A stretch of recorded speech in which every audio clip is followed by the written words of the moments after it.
ഓരോരുത്തരുടെയും ജീവിതത്തിലും ഉണ്ടാകുന്ന ചെറുതും വലുതുമായ എല്ലാ സഹനങ്ങളും യേശുവിൽ മനസ്സ് തിരിയുവാനും വളരുവാനും മറ്റുള്ളവരെ വളർത്തുവാനുമുള്ള അവസരമാക്കി മാറ്റുമ്പോൾ അത് നമുക്കും നമ്മിലൂടെ മറ്റനേകർക്കും രക്ഷയുടെയും അനുഗ്രഹത്തിൻ്റെയും നീർച്ചാലുകളായി മാറും.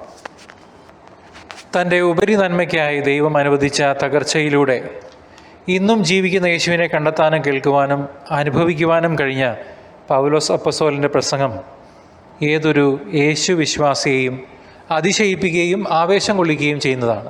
അദ്ദേഹം പറഞ്ഞു, നമ്മുടെ കർത്താവായ യേശു ക്രിസ്തുവിൻ്റെ കുരിശിലല്ലാതെ മറ്റൊന്നിലും മേന്മ ഭാവിക്കാൻ എനിക്ക് ഇടയാകാതിരിക്കട്ടെ. യേശുവിനെ പ്രതി വളരെയേറെ സഹിക്കേണ്ടി വന്ന അദ്ദേഹം ദൈവസ്നേഹത്താൽ നിറഞ്ഞ് തീഷ്ണതയോടെ പറഞ്ഞു, നമുക്ക് വെളിപ്പെടാനിരിക്കുന്ന മഹത്വത്തോട് തുലനം ചെയ്യുമ്പോൾ ഇന്നത്തെ കഷ്ടതകൾ നിസ്സാരമാണെന്ന് ഞാൻ കരുതുന്നു. റോമ 8:18. ക്രിസ്തുവിൻ്റെ സ്നേഹത്തിൽ നിന്ന് ആര് നമ്മെ വേർപെടുത്തും? ക്ലേശമോ, ദുരിതമോ, പീഡനമോ, പട്ടിണിയോ, നഗ്നതയോ, ആപത്തോ, വാളോ? റോമ 8:35. പൗലോസിന് ദൈവം അനുവദിച്ച തകർച്ച യേശുവിലേക്ക് മനസ്സ് തിരിയുവാനുള്ള അവസരമാക്കി പൗലോസ് മാറ്റിയപ്പോൾ അത് പൗലോസിനും പൗലോസ് വഴി മറ്റനേകർക്കും രക്ഷയുടെയും അനുഗ്രഹത്തിൻ്റേതുമായി മാറി. നമ്മുടെ ഓരോരുത്തരുടെ ജീവിതത്തിലുണ്ടാകുന്ന ചെറുതും വലുതുമായ എല്ലാ സഹനങ്ങളും യേശുവിൽ മനസ്സ് തിരിയുവാനും വളരുവാനും മറ്റുള്ളവരെ വളർത്തുവാനുമുള്ള അവസരമാക്കി മാറ്റുമ്പോൾ അത് നമുക്കും നമ്മിലൂടെ മറ്റനേകർക്കും രക്ഷയുടെയും അനുഗ്രഹത്തിൻ്റേതുമായ സുവിശേഷമായി മാറും.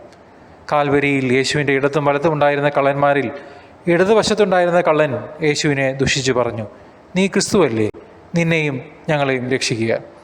ഈ കള്ളൻ ആത്മാവിൻ്റെ രക്ഷയെക്കുറിച്ച് മനസ്സിലാക്കാതെ കുടുംബത്തിനും സമൂഹത്തിനും രാജ്യത്തിനും പ്രശ്നങ്ങൾ സൃഷ്ടിച്ച് ജീവിക്കുന്ന വ്യക്തിയായിരുന്നു. പാപകരമായ ജീവിതം തുടരുവാൻ ഈ കുരിശ് തടസ്സമാണ്. അതുകൊണ്ട് സഹോദര സഹോദരി, കുരിശിൽ നിന്ന് ഇറക്കി വിടാനാണ് കള്ളൻ യേശുവിനോട് മുറവിളി കൂട്ടിയത്. എന്നാൽ നല്ല കള്ളൻ ഇങ്ങനെ ചിന്തിച്ചു, തൻ്റെ പാപം മൂലമാണ് തനിക്ക് കുരിശിലേറേണ്ടി വന്നത്. ഈ കുരിശ് മൂലമാണ് യേശുവിനെ കാണാനും പാപങ്ങൾ ഏറ്റുപറയാനും രക്ഷയ്ക്കായി പ്രാർത്ഥിക്കുവാനും അവന് സാധിച്ചത്. ആ പാപബോധം നല്ല ഒരു ഏറ്റുപറച്ചിലിന് നമ്മളെ സഹായിക്കട്ടെ. നാശത്തിലൂടെ ചരിക്കുന്നവർക്ക് കുരിശിൻ്റെ വചനം ഭോഷത്വമാണ്. രക്ഷയിലൂടെ ചരിക്കുന്ന നമുക്കോ അത് ദൈവത്തിൻ്റെ ശക്തിയത്രേ.